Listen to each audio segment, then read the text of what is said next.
नाच्ने गरिन्छ।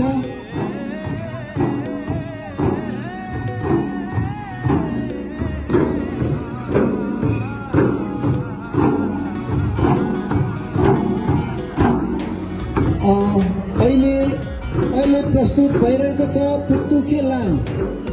यसलाई पुतुके लाङ भनिन्छ।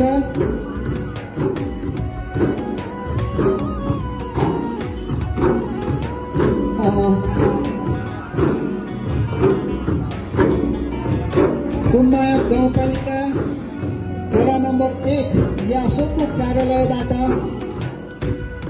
हामी यो तृतीय मेलामा केलाङ प्रस्तुत गर्ने हामीले अवसर पाएका छौँ।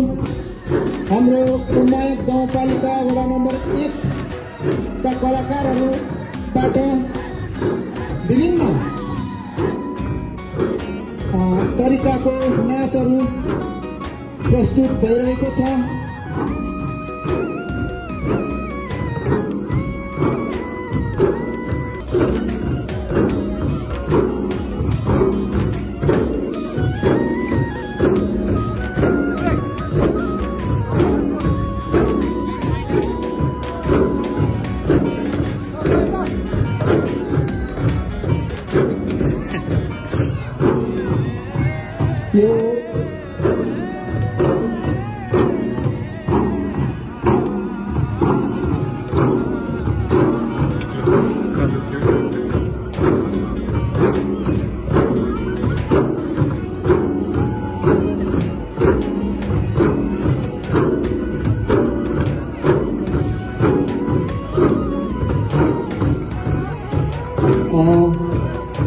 मैले अघि पनि उद्घोष गरेको छु, यो अहिले उहाँहरूले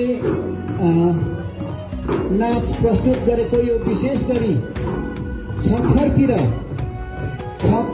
नाच्ने गरिन्छ। बढी यसलाई गोरु नाच, हुक्राङ नाच। यो हुक्राङ गर्दाखेरि, गोरु हुक्राङ गर्दाखेरि यस्तो गर्छ है भन्ने एउटा सङ्केत हो। यो विशेष गरी छत्थरतिर नाचिने नाच हो।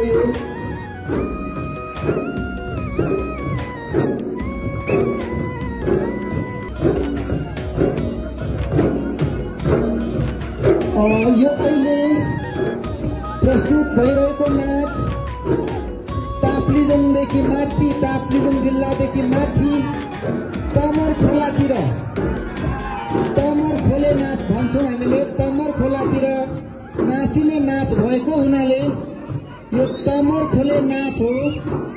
यो ताप्लेजुङको पनि माथिल्लो भेग माथिल्लो साइडमा नाचिने यो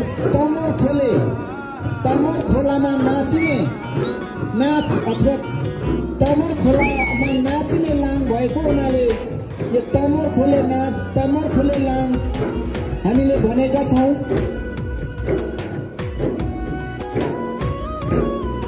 विभिन्न मैले अघि पनि भनिरहेको छु, यो तमर खोला, मिक्लो, कारखोल, तानथर, छत्थर, सुदाप, फेदाप हुँदै यहाँ जहाँ संसारभरि छरिएर बसोबास गर्ने जहाँ लिम्बूहरूको बस्ती छ, लिम्बू यात्रुहरूको बस्ती छ, सिक्किमतिर, अमेरिकातिर, न्युयोर्कतिर, अहिले जहाँसुकै विभिन्न किसिमको लाङहरू, नाचहरू, च्याब्रुङ नाचहरू विकास भइरहेको हामीले देखिरहेका छौँ। यो विभिन्न, मैले अघि पनि भने, विभिन्न ठाउँ, विभिन्न गाउँ, त्यहाँको गाउँठाउँ अनुसार समय सुहाउँदो, ठाउँ सुहाउँदो नाचहरू बनाउँदै लाने क्रममा सबैतिरको नाच नमिल्न सक्छ, आफ्नो शैलीको हुन सक्छ।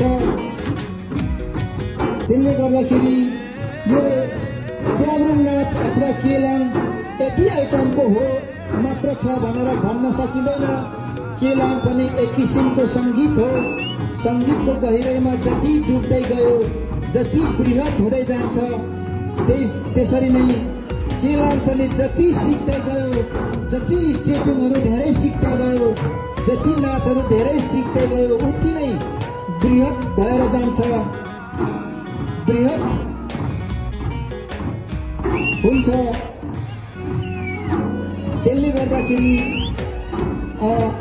कुम्भार गाउँपालिका वडा नम्बर 1 यासोकको कलाकारहरूबाट अहिलेसम्म लाङडाप नाच, कुसरप्पा, मौरालाङ, पेवालाङ, काठमाडौँ नाच, काठमाडौँ आधुनिक मोडर्न नाच, कावालाङ, हिमलाङ, हिमथप थन्नालाङ, चेरखेम्बालाङ, तुतुखेलाङ, छथरलाङ, तमरखोलेलाङ गरेर हामीले धेरै 10-11 आइटम प्रस्तुत भइरहेको छ। र अन्तिममा यो हाम्रो च्याब्रुङ नाच केलाङको चाहिँ के हुन्छ भने सुरुमा आउँदाखेरि स्वागत गर्ने चलन छ भने अन्तिममा बिदाई हुन्छ। यसमा सुरुमा स्वागत नाच प्रस्तुत गर्ने गरिन्छ। त्यो चाहिँ विभिन्न अतिथिहरूलाई, विभिन्न मेला प्रेमीहरूलाई, विभिन्न इष्टमित्र सोल्टिनीहरूलाई, इच्छा र इच्छामाहरूलाई, सम्झिनीहरूलाई लाङडाप अर्थात् स्वागत गर्ने प्रचलन छ। र आफ्नो प्रस्तुति सकिसकेपछि बिदाई गर्ने पनि प्रचलन छ।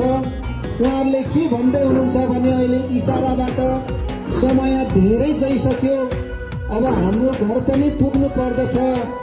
अब कोही 4 थरको, कोही 5 थरको, कोही मिक्लुकको, चारै दिसको भएको हुनाले भरै माझीहरू सुक्छन् जात पर्यो भने माझीहरूले पार्दैनन्। त्यसैले गर्दाखेरि हाम्रो परिवारसँग पनि भेट्नुपर्छ, हाम्रो बालबच्चा छ, हाम्रो श्रीमती छ भनेर भेट्नुपर्छ।